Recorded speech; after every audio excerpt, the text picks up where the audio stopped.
The minutes of the previous meeting is dispensed with and the same are hereby approved.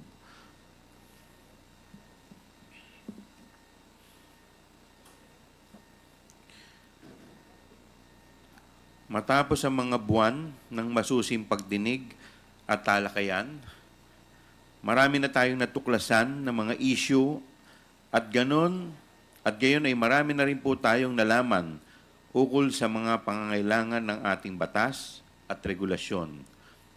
Malayo na ang narating natin, ngunit alam pa rin natin na marami pa tayong kailangang busisiin.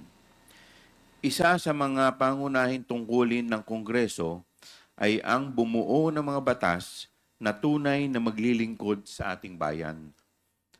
Ang ating layunin ay hindi lamang lumikha ng mga batas, kundi bumuo ng mga batas na tunay na sumasailalim sa pangangailangan at hangarin ng bawat Pilipino. Sa bawat hearing tayo ay naglalakbay sa mga sulok ng ating mga batas, nagiging mata at tenga ng ating mga kababayan. Dito natin natutuklasan ang mga kakulangan ng ating batas. Mga puwang na bilang mga kongresista ay dapat nating sikapin na punan upang mas mapabuti ang ating sistema at ang kalagayan ng ating bansa. Bago ako magpatuloy, nais kong ipahayag ang taus-pusong pasasalamat sa lahat ng ating mga resource persons. Ang inyong dedikasyon ay nagbibigay liwanag sa madilim na landas ng katiwalian. Alam namin kung gaano kahirap ang inyong pagdalo sa mahabang pagdinig. Ang inyong presensya at pagsagot sa mga katanungan ng komite ay hindi matutumbasan. Aasahan po namin ang inyong patuloy na suporta at pasensya sa mga susunod na pagdinig ng komite. Nagsimula ang lahat na ito sa isang speech at isang request for investigation. Kung ating aalalahanin, nagkaroon ng privilege speech number 379 si Congressman Rolando Valeriano noong September 3, 2024 tungkol sa paggamit ng public funds ng Office of the Vice President mula 2022 hanggang 2024.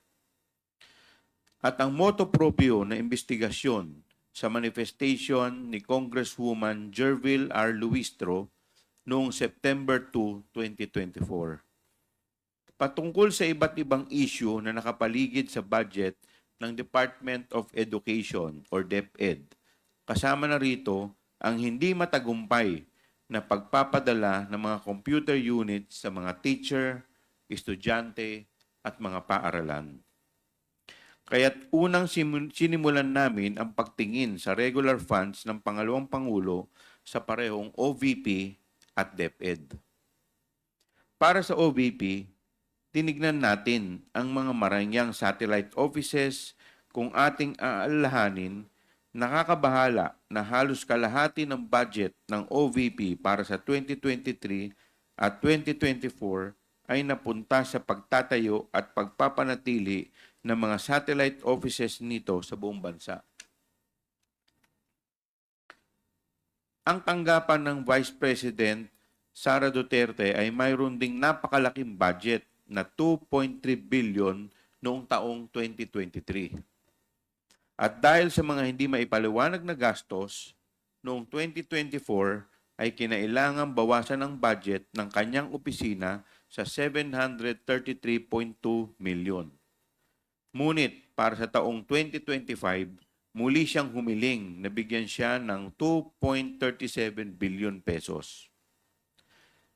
Tungkol naman sa DepEd, sa panahon na siya ay secretary, lumitaw ang mga pulang bandila sa procurement ng mga laptop para sa DepEd computerization program tulad ng rig bidding at pagsasabuatan ng mga bidders. Siya rin ay hindi nakapaghatid ng laptop na nagkakahalaga ng 9 billion para sa mga programa ng e-learning ng DepEd na tila isang napakalaking pagkukulang sa panahon na lumalalang pangangailangan para sa mga kagamitan ng edukasyon. Ngunit sa ating pagdinig at pagsusuri ng budget utilization ng DepEd at OVP, paulit-ulit lumilitaw at pinaka nakakabahala ang mga issue patungkol sa confidential funds. Napakalaking halaga po ang perang ito. So OVP, mula fourth quarter ng 2022 hanggang third quarter ng 2023, mayroong nagastos na 500 million worth of confidential funds. Habang sa DepEd naman, mula first quarter hanggang third quarter ng 2023 ay may 112.5 million pesos naman. Suma total ay may 612.5 million pesos, higit kalahating bilyon ang hinawakang confidential funds ng ating Vice Presidente. Natural bilang mga mambabatas na may mandatong masiguro na nagagamit ng wasto ang pera ng taong bayan, paulit-ulit rin naming naitatanong, saan napunta ang confidential funds?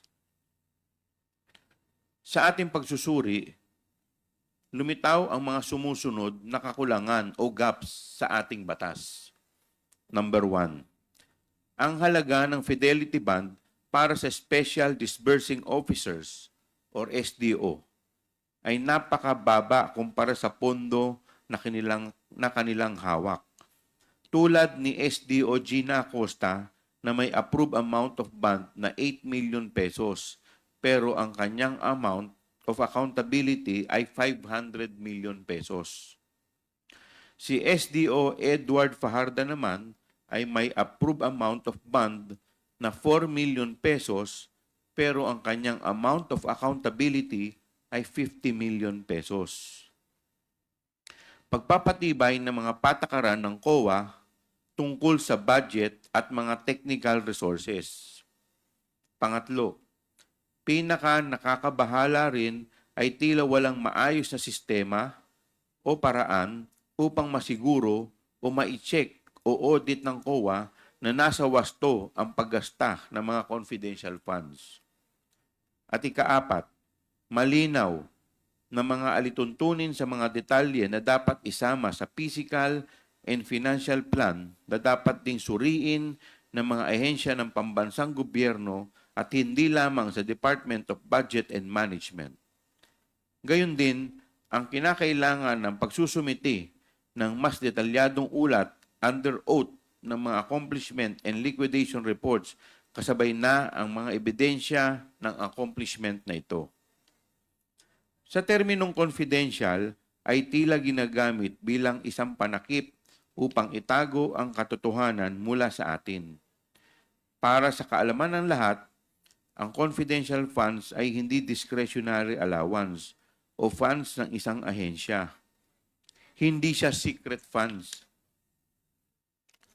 Siguro po, panahon na upang harapin natin ang katotohanan na hindi lahat ng mga nahalal o nalalagay sa posisyon sa gobyerno ay pwedeng basta-bastang pagkatiwalaan.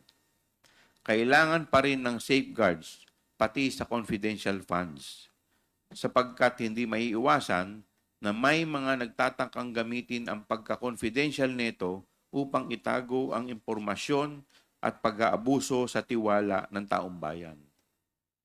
Ginagamit nila ang salitang confidential upang magbigay sa atin ng peking ilusyon na kahit ito'y lihim, ang mga pondo ay ginastos ng tama. Ngunit bakit kailangan pa itong itago sa mga taong tunay na nagpondo nito? Ang mamamayang Pilipino ay may karapatan malaman kung saan napunta ang kanilang pinaghirapang pera. Para sa akin, kapag nagamit na ang confidential funds para sa kanilang layunin, wala nang dahilan upang hindi maging bukas at maging transparent. Walang mawawala kung sila'y mag-uulat kung paano ginastos ang mga pondo dahil tapos na rin naman na yung confidential operations kung saan ito pinaggamitan. Sa ngayon, naghahanda na po kami ng 2 batas upang masolusyonan ang ilan sa mga pagkukulang na natuklasan natin. Una, an act regulating the allocation and utilization of confidential and intelligence funds, imposing penalties for misuse and misappropriation, o ang Confidential and Intelligence Funds Act. Pangalawa, an act regulating special disbursing officers and imposing penalties for misappropriation, o ang act regulating SDOs. Sa Confidential and Intelligence Funds Act, layunin naming tugunan ang tila maluwag na alituntunin batay sa Joint Circular number 2015-01. Sa mga hearing, nakita natin na pinapayagan ang mga resibo na may pirma lamang at hindi mabasang sulat kamay mula sa mga hindi nakikilalang tao bilang patunay ng liquidation. Panahon na upang magpatupad ng mas mahigpit na mga alituntunin sa paggamit ng mga confidential fund para sa mga confidential na gastos. Bagamat mahalaga ang mga confidential funds para sa pambansang seguridad, dapat itong balansehin sa tungkulin ng gobyerno na protektahan ang paggamit ng pampublikong pondo at ipatupad ang kinakailangang pagbabago sa batas, kaya taimtim naming hinihiling ang pag-aproba ng panukalang batas na ito. Samantalang ang Act Regulating Special Disbursing Officers and Imposing Penalties for Misappropriation, layunin nitong palakasin ang proteksyon ng pera ng bayan dahil ito ay madaling maging target ng mga head of agencies at special disbursing officers na abusuhin ang paglabas ng pondo sa milyong-milyong halaga at bilyon-bilyon na walang wastong liquidation at walang takot sa parusa. Muli rin naming bibisitahin ang mga patakaran ukol sa fidelity bonds at ang inaprubahang halaga ng bond ng mga HOAs at SDOs dahil nakita naman natin kung gaano kalaki ang pagkakaiba nito na tila nawawala na ang kabuluhan, ang layunin ng pagpapataw ng bond mula sa simula. Bagamat marami pa rin katanungan tungkol sa confidential funds, sapat na ang ating natuklasan para magampanan ang ating mandato na gumawa ng batas para sa ikabubuti ng ating bansa. Ngunit hindi tayo titigil sa ating pag-iimbestiga sapagkat ang confidential fund ay isang bahagi na lamang ng budget ng OVP at ng DepEd. Marami pa tayong kailangang busisiin at suriin upang matukoy kung ano pang aspeto ng paggamit ng pera ng bayan ang kailangang punan ng batas. At para po sa kaalaman ng lahat, ang ating pong request sa PSA or sa Philippine Statistics Authority ukol sa pangalang Mary Grace Piatos ay ating pong na-receive ang kanilang tugon dito nung dated November 25, 2024, at dito sinasabi nila na base sa kanilang record ay walang ipinanganak na Mary Grace Piatos ang pangalan. Alinsunod dito, tayo po ay sumulat upang isumite ang 677 pang pangalan na nakalagay sa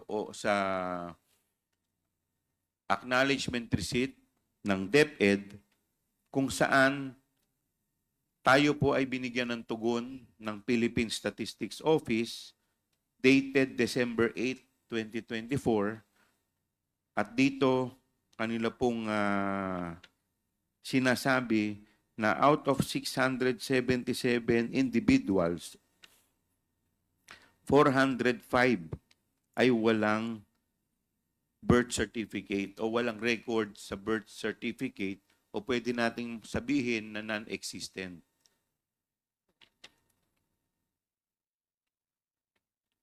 So, nandito po ang record. Muli, maraming salamat sa inyong oras at sama-sama tayong magsikap para sa mas mabubuting batas para sa bayan. I will now turn over the floor to my colleagues who have expressed interest in making a presentation to the public. Your Honor, may I please be Ay, recognized?